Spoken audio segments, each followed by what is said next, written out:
14 जून 2025 ये वो दिन था जब दुनिया का सबसे महंगा 5th generation stealth fighter jet, जिसकी एक फाइटर जेट की कीमत लगभग $100 मिलियन है और जिसे ऐसा कहा जाता है कि कभी किसी भी रेडार पर डिटेक्ट नहीं किया जा सकता, वही F-35 फाइटर जेट को ना सिर्फ इंडियन रेडार्स ने डिटेक्ट किया, बल्कि केरला में इसी F-35 की इंडिया के द्वारा फोर्सफुली इमरजेंसी लैंडिंग भी कराई गई।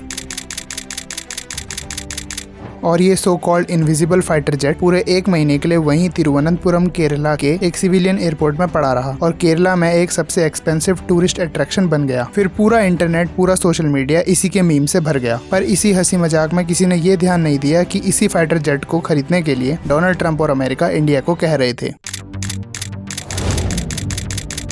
पर अब सवाल ये आता है वो F-35 जो एक रूटीन मिशन भी ढंग से नहीं कर पाया, तो क्या उस फ्लाइंग ट्रैश को इंडिया के द्वारा करोड़ों रुपए बर्बाद करके खरीदा जाना चाहिए? तो आइए जानते हैं इस वीडियो में कि क्यों इंडिया को अमेरिका की इस F-35 डील से दूर रहना चाहिए। और इस वीडियो के एंड तक आप ये भी समझ जाएंगे कि क्यों F-35 को ना खरीदने का डिसीजन इंडिया के ना सिर्फ बिलियंस ऑफ डॉलर्स बचाएगा, बल्कि मिलिट्री सोवरेनिटी भी बचाएगा। Today is also 1 full month since that Royal Navy F-35 stealth fighter landed at the Thiruvananthapuram airport in Kerala and hasn't taken off since. Can you believe it? 1 full month. That's 30 days. 35B Lightning II stealth fighter jet, valued at over $110 million, which has been stranded at the Thiruvananthapuram International Airport. Fighter jet, not ours, not even accessible to us, has been sitting on Indian soil for a couple of weeks now. Price tag? $110 million. There's a new showpiece at the Trivandrum airport, a $100 million stealth fighter jet. I'm sure you've read about it. A British F-35 made an emergency landing on June 14th. 2 weeks later, it is still stuck there.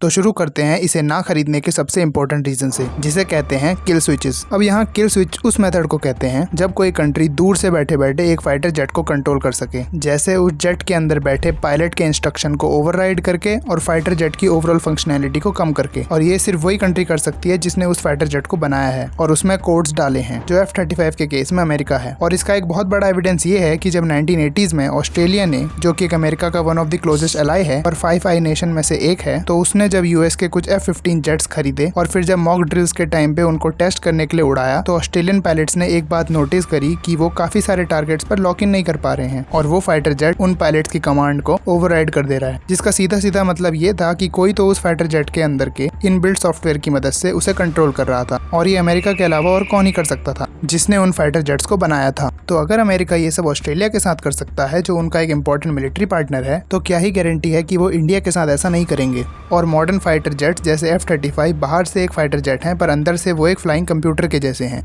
जिसमें 80 lakh line से भी ज़्यादा के codes हैं। और हर एक F-35 fighter jet एक global network से कनेक्टेड है, जिसे ALIS या ऑटोनॉमिक लॉजिस्टिक इंफॉर्मेशन सिस्टम कहते हैं, जिसे पेंटागन अमेरिका कंट्रोल करता है। हालांकि पेंटागन ने F-35 के अंदर किल स्विच होने के क्लेम को ऑफिशियली डिनाई करा है, पर जियोपॉलिटिक्स में एक कहावत है जो कहती है कि never believe something unless it is officially denied, जिसका मतलब ये हुआ कि जियोपॉलिटिक्स में कंट्रीज ऑफिशियली भी झूठ बोलती हैं, और अगर कोई कंट्री ऑफिशियली किसी चीज को डिनाई कर रही है तो समझ जाओ कि सच्चाई उसके एकदम उल्टी है। और यहाँ इंटरेस्टिंग बात यह है कि इवन यूरोपियन देश जैसे बेल्जियम और स्विट्जरलैंड भी इस इशू की वजह से करोड़ों यूरो सोवरेन डेटा मैनेजमेंट जैसे सिस्टम को बनाने में खर्च कर रहे हैं, ताकि उनके F-35 से यूएस मिलिट्री डेटा ना चुरा सके।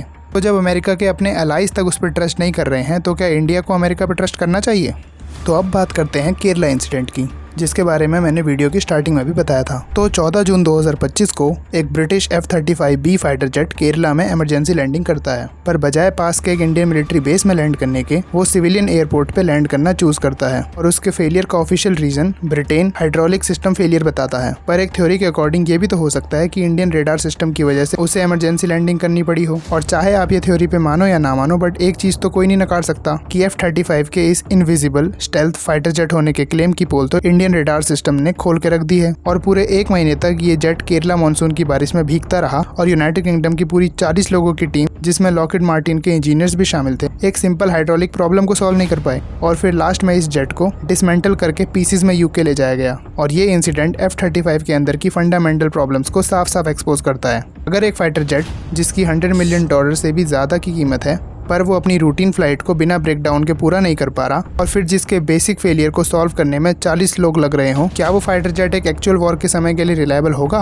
एक रिपोर्ट के अकॉर्डिंग F-35 ने 2018 से अब तक 12 क्रैशेस फेस करे हैं, जिसमें इसका मिशन रेडी रेट केवल 50 से 55% ही है, जो कि बहुत कम है एज कम्पेयर टू टारगेट जो कि 65% होना चाहिए था। और हर एक F-35 को ऑन एन एवरेज 141 डेज लगते हैं रिपेयर होने में। और ये सिर्फ स्टैट्स नहीं है, ये इस F-35 फाइटर जेट के रेड फ्लैग्स भी हैं कि क्यों इंडिया को इसे नहीं खरीदना चाहिए। तो अभी तक बात थी सिर्फ कॉस्ट की, पर चिंता की बात तो ये है कि जब भी कोई देश F-35 खरीदता है, वो सिर्फ ये फाइटर जेट ही नहीं खरीदता, वो अपने आप को परमानेंट अमेरिकन टेक्नोलॉजी पर डिपेंड कर लेता है। मेंटेनेंस से लेके थ्रेट एनालिसिस तक का छोटे से छोटा डेटा भी ये फाइटर जेट पेंटागन US को ट्रांसफर करता है। और इंडिया के लिए इसे खरीदना ऐसा ही होगा कि इंडिया US को कहे कि इस फाइटर जेट की डील के $10 बिलियन तो लो ही, पर साथ में आकर हमारा इंडियन एयरफोर्स का सारा डेटा भी ले जाओ। और कोई भी सेंसिबल इंडियन गवर्नमेंट ऐसा कभी नहीं करना चाहेगी, क्योंकि ये ऐसा ही रहेगा जैसे आप एक स्मार्टफोन खरीद रहे हो और वो हर सेकंड आपकी ऑडियो और वीडियो रिकॉर्ड करके फॉरेन गवर्नमेंट को भेजे। और F-35 के सॉफ्टवेयर अपडेट्स को केवल US ही कंट्रोल कर सकता है। इंडिया ना ही इसके सोर्स कोड को एक्सेस कर सकता है, और ना ही इसे मॉडिफाई कर सकता है, और ना ही अपने इंडिजिनस हथियारों को F-35 में इंटीग्रेट कर सकता है। और ये सिर्फ टेक्नोलॉजी की बात नहीं है, ये बात है अपने मिलिट्री सॉवरेनिटी को अमेरिका के सामने सरेंडर ना करने की। क्योंकि खरीदे तो इंडिया ने फ्रांस से राफेल जेट भी हैं, पर unlike American F-35, India Rafale में ब्रह्मोस क्रूज मिसाइल इंटीग्रेट कर सकता है, जो कि F-35 में करना इम्पॉसिबल है US के रिस्ट्रिक्शंस की वजह से। और ये हमें बताता है कि राफेल पार्टनरशिप ने इंडिया की ना सिर्फ सोवरेनिटी की रिस्पेक्ट की है, बल्कि एडवांस कटिंग एज टेक्नोलॉजी भी हमें दी है। पर सबसे अच्छी चीज तो यहाँ ये हो सकती है कि इंडिया अपनी डिफेंस टेक्नोलॉजीज को खुद ही डेवलप करे, जिससे फिर इंडिया को अपनी सोवरेनिटी को भी दाव पे नहीं लगाना पड़ेगा। और एक रिपोर्ट के नंबर्स भी हमें यही बता रहे हैं कि इंडिया का डिफेंस प्रोडक्शन पूरा 174% ग्रो हुआ है 2014 के बाद से,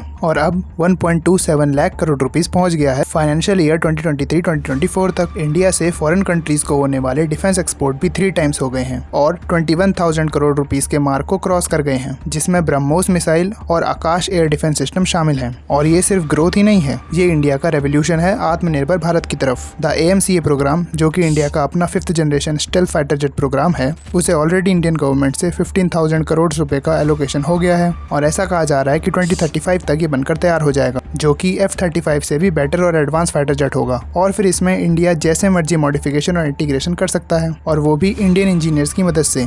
तो इसे फुल्ली इंडियन मेड और इंडियन मेंटेन्ड फाइटर जेट बना देगा।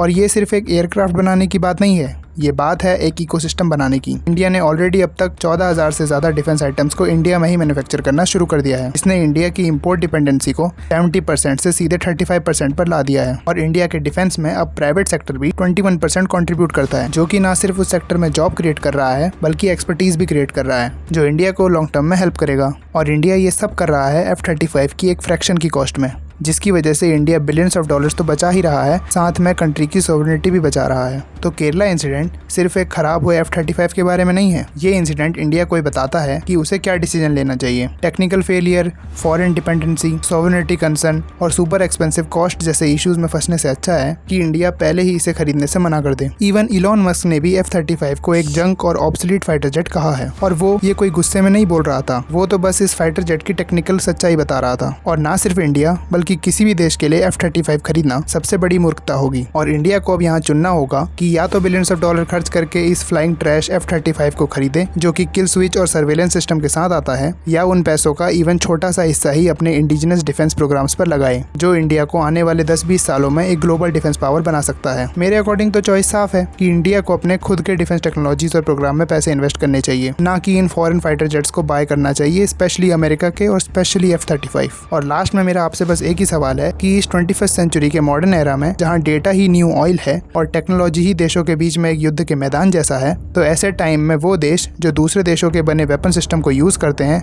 अपने आप को सिक्योर महसूस कर सकते हैं? क्या गारंटी है कि जिस देश के हथियारों को वो अपने देश की सुरक्षा के लिए लाए हैं, वही पीछे से उनका डेटा और इन्फॉर्मेशन चुरा के अपने देश भेज रहे होंगे? आप अपना जवाब कमेंट सेक्शन में लिख सकते हैं। तो अगर आपको मेरा एनालिसिस आई ओपनिंग लगा और अगर इस वीडियो से आपने कुछ भी नया सीखा हो, तो प्लीज़ इस वीडियो को लाइक करिए और ऐसे ही और अमेजिंग वीडियोस के लिए चैनल को सब्सक्राइब कीजिए। और हमेशा की तरह इस टॉपिक से रिलेटेड डिटेल सोर्स भी आपको डिस्क्रिप्शन में मिल जाएंगे। So finally, thank you so much for watching. I really appreciate your time.